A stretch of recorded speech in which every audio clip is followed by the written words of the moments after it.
Vi skal have regnbue-sodavandsis. Lækre, lækre farverige sodavandsis. Vi skal have regnbue-sodavandsis. Hvilken farve skal vi have? Grøn! Vi skal finde os en frugt, der er grøn. Vi skal finde os en frugt, der er grøn. Vi skal finde os en frugt, der er grøn. Se, kiwier!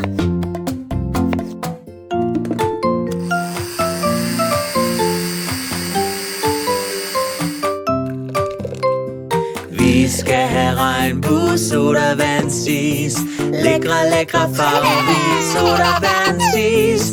Vi skal have regnbue, sodavandsis. Hvilken farve skal vi have? Blå! Vi skal finde os en frugt, der er blå. Vi skal finde os en frugt, der er blå. Vi skal finde os en frugt, der er blå. Se! Nogle blåbær!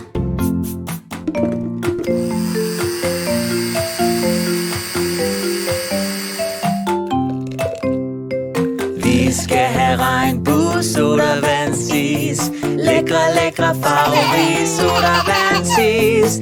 Vi skal have regnbue, sodavandsis. Hvilken farve skal vi have? Lilla! Vi skal finde os en frugt, der er lilla.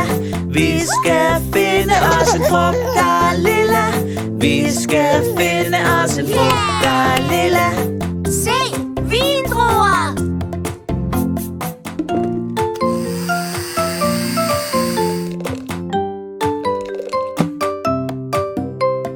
Vi skal have regnbue, sodavandsis. Lækre, lækre farverige sodavandsis. Vi skal have regnbue, sodavandsis. Hvilken farve skal vi have? Rød! Orange! Gul! Grøn! Blå! Lilla!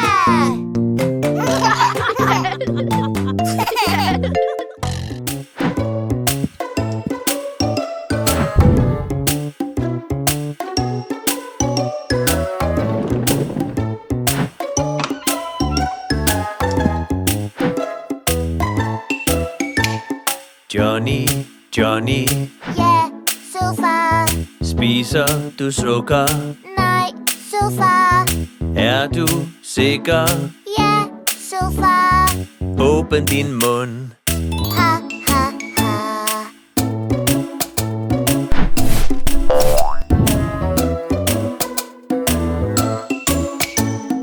Bamse, bamse, Ja, sofa. spiser du sukker? Nej, sofa. Er du sikker? Ja, sofa. Åbn din mund. Ha, ha, ha.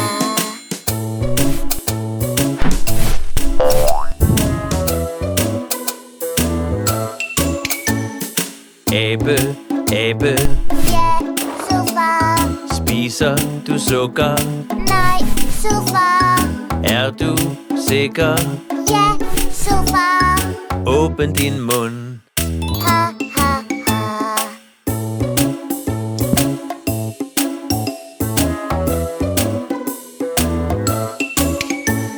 Musi, musi, Ja, sofa. spiser du sukker? Nej, sofa. Er du sikker? Ja, sofa. Åbn din mund. Ha, ha, ha. Lad os synge den sammen en gang til.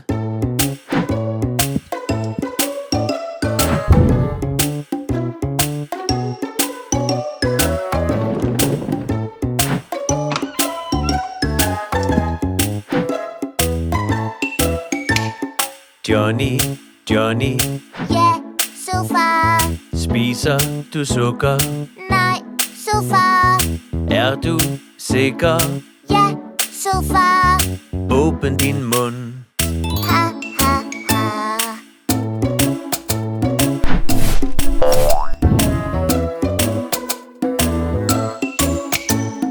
Bamse, bamse, Ja, sofa. spiser du sukker? Nej, sofa. Er du sikker? Ja, sofa. Åbn din mund. Ha, ha, ha.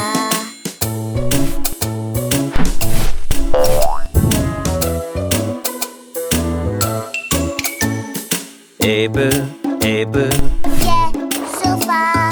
spiser du sukker? Nej, sofa. Er du sikker? Ja, sofa. Åbn din mund. Ha, ha, ha.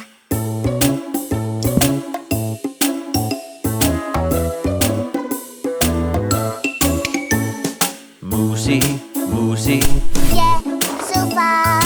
Spiser du sukker? Nej, så far. Er du sikker? Ja, så far. Åbn din mund. Ha, ha, ha.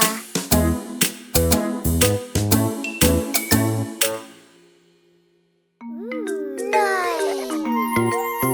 Da dinosaurer fandtes her, der kom de ud af æg. De startede små, så voksede de. Hvor mange kender I? Tyrannosaurus. Pteranodon. Parasaurus. Ultrasaurus. Stegosaurus. Triceratops.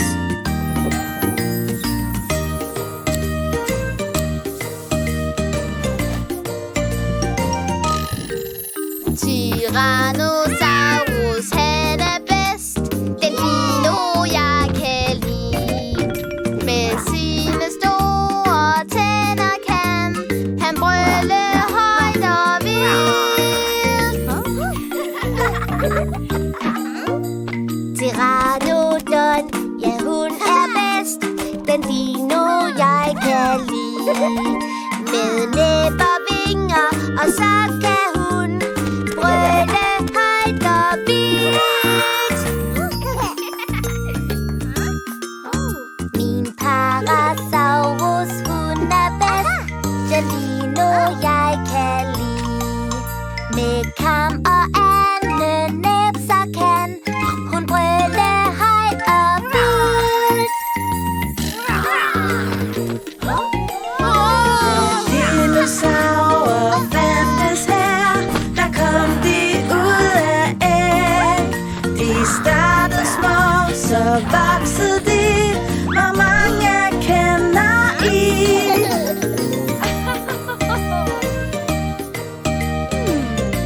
Okay, hvem er det så? Min Ultrasaurus, han er bedst.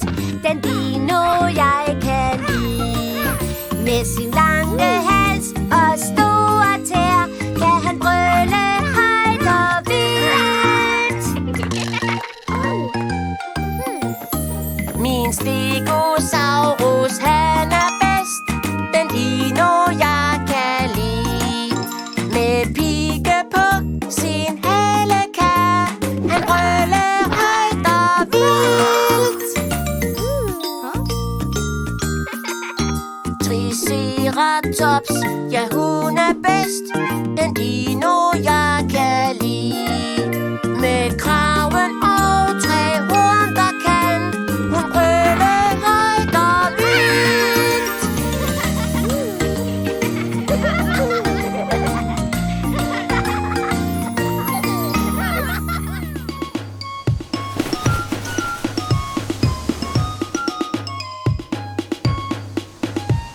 Tre grise stak ud til søs, ohej, ohej.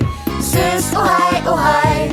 Søs, ohej, ohej. Tre grise stak ud til søs, ohej, ohej. Tog på eventyr på havet. Den første grisskib var af strå, ohej, ohej.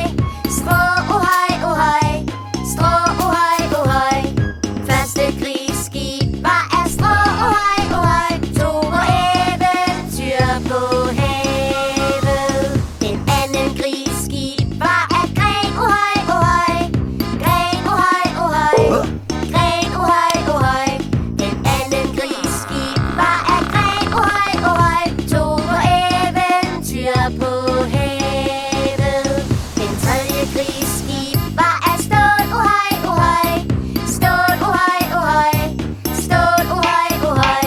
Den tredje grisskib var af stål, ohej, ohej. Tog på eventyr på havet. Hiv, ohej, ohej. Hiv, ohej, ohej. Hiv, ohej, ohej. Oh, hiv, ohej. Hiv, ohej, ohej. Hiv, ohej, ohej. Hiv, ohej, ohej. Oh, hiv, ohej. Piratulven skød sin kanon, ohøj, ohøj. Kanon, ohøj, ohøj. Kanon, ohøj, ohøj. Piratulven skød sin kanon, ohøj, ohøj, fyldte grisene med skræk. Så først sang skibet Astro, ohøj, ohøj, Astro, ohøj, ohøj, Astro, ohøj, ohøj. Så først sang skibet Astro, ohøj, ohøj, grisen svømmer for sit liv.